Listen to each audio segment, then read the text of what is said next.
नेता जिस दल को अपनी मां कहते हैं उसे टिकट न मिलने पर छोड़ देते हैं। नेता जिस विचारधारा को अपने खून में बताते हैं वही मंत्री पद न मिलने पर बागी हो जाते हैं। राजनीति में अतृप्त असंतुष्ट होने पर दूसरे पक्ष से मलाई मिलती है। लेकिन अब जो तस्वीर आप मेरे पीछे देख रहे हैं, इनका नाम है बर्फी देवी।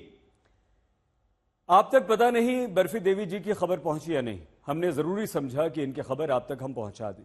बर्फी देवी जैसी एक आम महिला जिनके पति ने हमारे देश के लिए आजादी की लड़ाई लड़ी, उन्हें क्या मिला? बर्फी देवी जी को मिला तो सिर्फ इंतजार, इंतजार और सिर्फ इंतजार। और परिणाम, अपने स्वतंत्रता संग्राम सेनानी पति की पत्नी बर्फी देवी अपने हक की पेंशन से अतृप्त रह गई। लड़ते लड़ते बर्फी देवी उस सिस्टम से हार गई जो 12 साल इसी में उलझा रहा कि नाम सही है या गलत। स्वतंत्रता संग्राम सेनानी सुल्तान सिंह का नाम सुल्तान सिंह था या सुल्तान राम? उनकी विधवा का नाम बर्फी देवी है या बर्फी देवी? सवाल इतना बड़ा नहीं था, लेकिन जिस सिस्टम को सुधार देने के दावे सरकार करती है, उसी सिस्टम ने नाम के अक्षरों के सवाल को 12 साल तक इतना उलझा कर रखा कि देश की आजादी के लिए लड़ने वाले स्वतंत्रता सेनानी की 95 साल की पत्नी पेंशन का इंतजार करते करते जिंदगी छोड़ गयी। संभल की मस्जिद में मंदिर, वाराणसी के कॉलेज में वक्फ बोर्ड की जमीन, अजमेर की दरगाह में मंदिर, बदायूं की मस्जिद में मंदिर की तलाश जैसे मुद्दे इस कदर चर्चा पा जाते हैं कि बहुत सारी बर्फी देवी जैसी महिलाओं के गुनहगार बच जाते हैं। लेकिन आज ऐसा नहीं होगा। हरियाणा में महेंद्रगढ़ की इन गलियों के बीच उस घर के भीतर आपको हम ले चल रहे हैं जहां कागज पत्थर के चक्कर में उलझाने वाला सिस्टम खुद पैदल चलकर आ जाता तो बर्फी देवी को उनके जीते जी हक की पेंशन मिल जाती। महेंद्रगढ़ में ये घर सुल्तान राम का, सुभाष चंद्र बोस की आजाद हिंद फौज के सिपाही रहे सुल्तान राम 1944 से 47 तक जेल में भी जिन्हें रहना पड़ा। 1972 से 2011 तक सुल्तान राम को स्वतंत्रता सेनानी पेंशन दी जाती थी।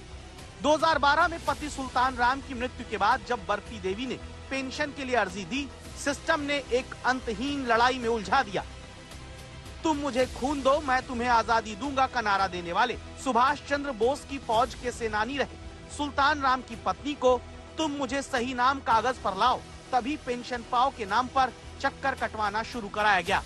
इस तरह की पेंशन देने वाला गृह मंत्रालय ये तो मानता रहा कि बर्फी देवी पेंशन की हकदार है, लेकिन कुछ दस्तावेज में नाम अलग दर्ज होने की वजह से गृह मंत्रालय ने पूछा था क्या बर्फी देवी और बर्फी देवी का नाम एक ही है।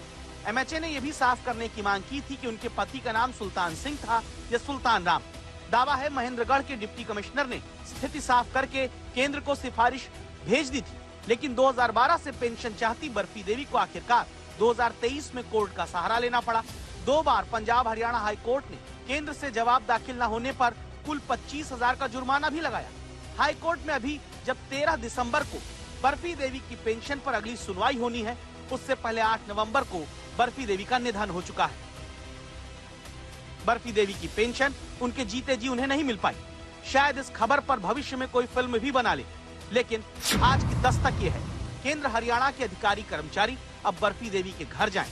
बर्फी देवी के हक की पेंशन उनके परिजनों को देकर अधिकारी कर्मचारी माफी मांगे। सरकारें ये तय करें कि तकनीकी कारणों या कागजों में उलझाकर जनता का काम ना रुके।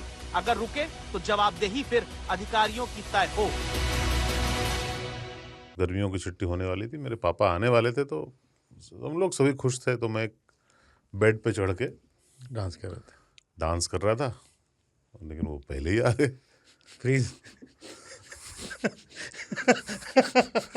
तो मैं उस समय तो कंटिन्यू नहीं कर सकता था, तो फ्रीज फ्रेम टाइप का हो कसम पैदा कर